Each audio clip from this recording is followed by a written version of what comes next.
let's just say I was with somebody once and I saw a transformation that I can't explain. The person transformed into something other than human. Yes. Wow, what you just heard there was Billy Corgan talking about a shapeshifter on the Howard Stern show. I've got a whole bunch of interviews with Billy Corgan, and it's not just shapeshifters he talks about. He also talks about the demonic, the Bible, and more in ways that might really surprise you. My name is Beth, and this is Shed Show Talk. Can I really talk about Billy Corgan without talking about his art? And so I'm going to commentate this video with a bit of background, including some of the videos from the Smashing Pumpkins, so that you get a lens as to who he is, because his voice has a bias. It has a strong bias based in rock from the 90s and rock from today. In fact, the Smashing Pumpkins just put out an album, and they're going to be going on a world tour. So I'll play a quick note here from his video, probably one of the most famous song quotes from him. Better turn it up here, and then let's have a quick listen. The world is a vampire. So what you just heard there was probably one of the most famous rock quotes, which is "The world is a vampire." And in this video, he talks about how, despite all his rage, he's still just a rat in a cage. And there's some really profound insights in terms of what he's saying there. Now, a lot of people on our channel may not know who he is. They may not like his music, or they may love it. I know people who love his music. I myself have not been a huge fan because it just doesn't jive with who I am. But what I can understand or respect is somebody who has intelligence, who has clearly spoken ideas, and is willing to talk about things even when it's not comfortable. And it's the very character that made him a rebel in rock that also gave him the persona and the platform to talk about his experience with a shapeshifter. Now, many people would actually say that he's likely prone to seeing dark paranormal activity because of his propensity for darkness within his art. There might be a probable cause there, I don't know. And I'm sure our viewers have clear opinions on Billy Corgan, because many people do. They either love him or hate him, but he doesn't elicit a moderate response from most people. The world is a vampire. Sent to drain. Okay, now we're heading headlong into the Billy Corgan interview, primarily based on the Howard Stern show. He did also go on InfoWars twice and has done numerous paper interviews as well. But the point of this episode is to dig into the bulk of his experience with a shapeshifter, the demonic, and the Bible. Now, if you want to hear the original, feel free to Google it.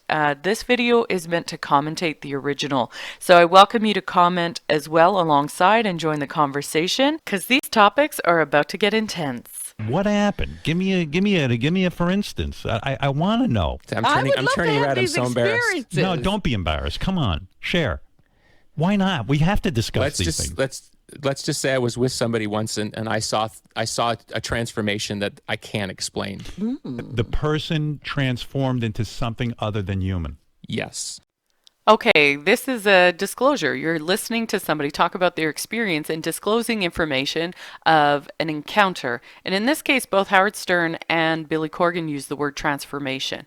And this is significant because it is clearly stating a physical encounter with a physical transformation. This is renowned throughout history. You can just look to the transfiguration of Jesus.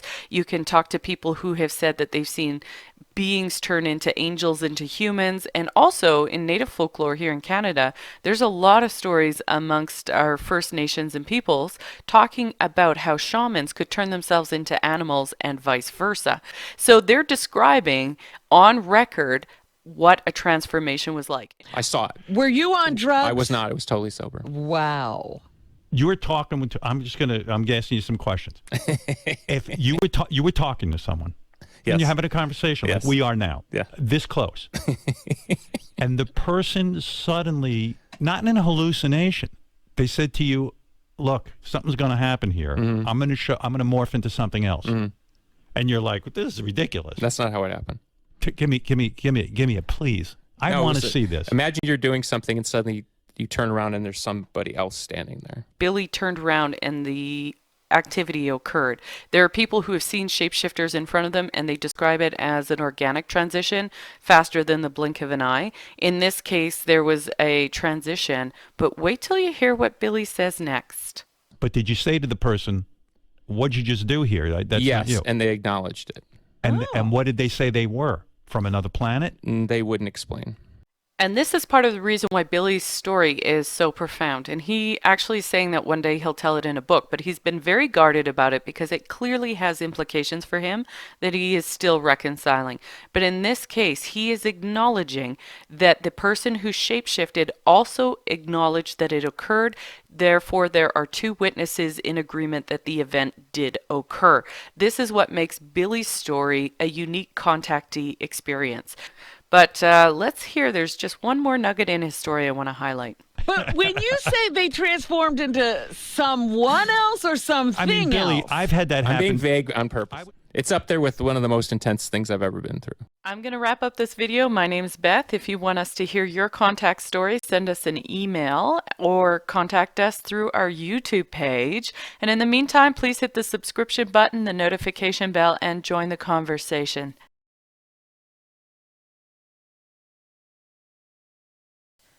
Well, you've heard it out of Billy's own mouth. He had an experience that he's still grappling with. He's willing to talk about it, which is a step forward in the disclosure movement.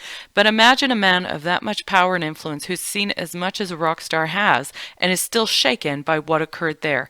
Is there a hidden power there?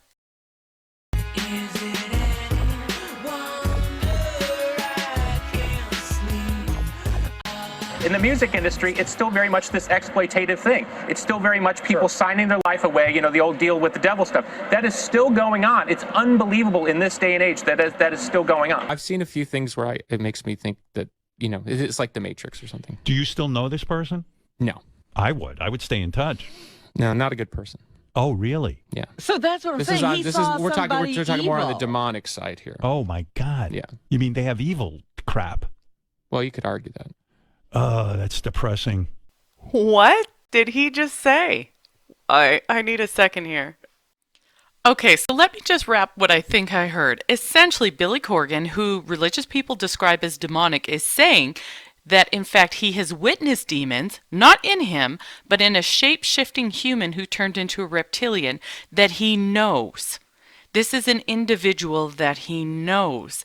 And so minds are going to get blown over this concept. Because the way we look at the universe, whether we look at it as an academic and as somebody spiritual or as somebody who's agnostic, however we view it, very few people on any spectrum of knowledge have enough room in their repertoire to consider that there could be a really complex, unseen world out there. People want simple boxes so that it's not so overwhelming and not so fearful. But in all reality, if you talk to somebody who's dealt with the supernatural, or listen to any video by L.A. Marzulli, or talk to an exorcist, or dealt with anyone in the spiritual realm in any of the religions, they will tell you things out there are a lot more complex than we might think. And that is why this interview with Billy Corgan is so explosive. But wait, there's more. Stay tuned.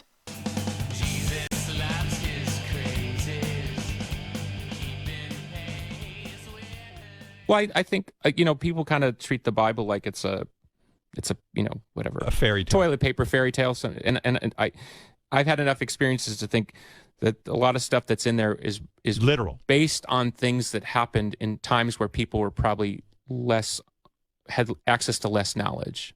If that makes any sense. It's like in a world that has less access to information, the paranormal stuff could have gone on because you could be happening and you'd have to go tell, I saw a burning bush or something, and people would think you're crazy. Okay, at the start of this investigation into Billy Corgan, I never would have thought that he would talk about demons, that he would talk about the Bible as being historical. So I'm going to wrap up with one more thing, and I can't honestly wait to read your comments. I have talked to people who have had similar experiences, and it sort of pans out as similar dynamics. Really? Yeah. Yeah. Oh, wow. I'm going to wrap up this video. My name's Beth. If you want us to hear your contact story, send us an email or contact us through our YouTube page. And in the meantime, please hit the subscription button, the notification bell, and join the conversation. Thank you.